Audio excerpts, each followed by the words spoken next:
to the Hawks Physiotherapy channel. Today's another training tip, and today we're going to talk about deloads. So deloads in your training. So first things first, what are deloads? So usually deloads are for about a week, and they're where you actually have lower volume of training and lower intensity of training, or even in some cases no training at all. And the whole purpose is for recovery really, mainly for tissues that heal a bit quicker in the central nervous system, which obviously gets fatigued with high volume and high intensity training. So why do you need deloads? Well, as your training goes on, you need to increase your volume because obviously you adapt to your training, and then obviously you increase the volume of work that you do. So you might start off with 3 sets per exercise in a session and build it up, and obviously over the course of the week, depending on your frequency, you're going to increase the amount of total volume you need.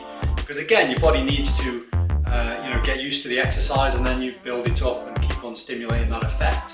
We know most of the effect occurs in the earlier part of training, and then it adapts, gets used to it, and you move it along. So obviously as you increase the volume, of course you're going to get cumulatively fatigued, which is going to impact on performance. So that means you'll be getting in the gym if you are truly getting fatigued and you can't lift the same level of weight that you did in the earlier part of the cycle.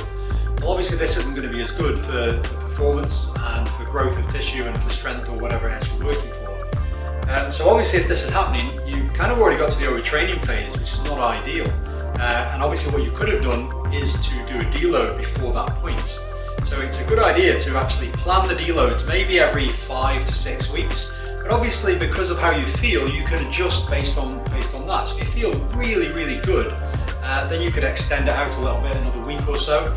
But again, if you hit that wall too soon because you've been training a bit too hard too soon, then again you can take that deload a bit earlier than what you planned to. But it's good to plan them because then at least you don't get too carried away. And usually by the time you get to the point of symptoms, you're already way beyond it, and you of course are going to risk injury as well. The other thing is, as you increase your volume, of course your set number per exercise or per session is increasing.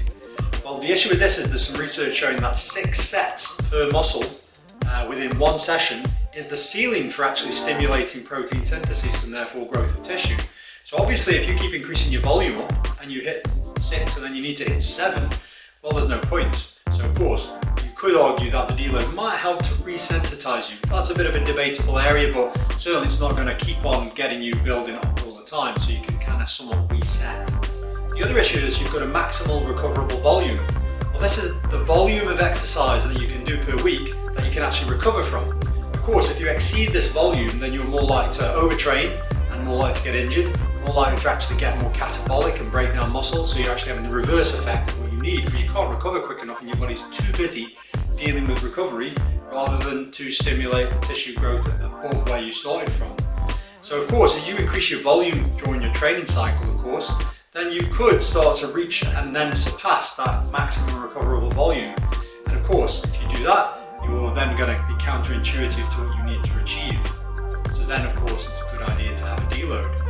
As I mentioned before, one of the big things is the central nervous system. At the end of the day, if you blast your sessions 100% to failure every single session, then you can fatigue that nervous system, and it can take a week and possibly sometimes longer to recover. So again, if the harder you're training, which of course you shouldn't train necessarily to failure and fatigue all the time, but if you were getting close to that, you're going to need deloads because again your nervous system is going to need time to get back in order again, and then you can go hard again after that. Now some people will go, well, if I don't train for a week or if I deload for a week, will I not lose what I've gained? Well, this definitely doesn't happen. In fact, there's research showing that in terms of performance, you have maximum strength by using a taper, which can actually be no training at all, for sometimes 5 to 6 days, and you actually perform better. So you don't lose any of your strength and you don't lose any of your muscle size. In fact, going further than that, there was a research study done on elderly gentlemen, and what they found is that if they trained them up for, I think it might have been 12 weeks or so, gained muscle size, gained muscle strength, then they split them in half. Half of them they did no training for 6 months, and the other half they did 1 session per week as opposed to I think the 4 at the beginning. And what they found is doing 80% of a 1 rep max for 1 session a week, they lost nothing. They lost no strength, they lost no muscle size. So clearly it shows you're on a deload week. Even if you did nothing, you're probably still going to be good to go because it's quite a short period. And if you do a light training session, then again, you're going to find that you won't lose anything. You could even go longer than a week, depending on what you feel. So hopefully that covers deloads. So again, if you like the content of this video, then leave us a thumbs up. And if you can leave us a comment at the bottom, that'd be great. Any comments on whether you deload or not and how you find it will be brilliant. And if you want any more content like this, then again, leave me a comment about that too. Also be sure to subscribe to the channel and click on the notifications bell so you can keep up to date with any of the latest content. Thanks again, and I'll see you next time.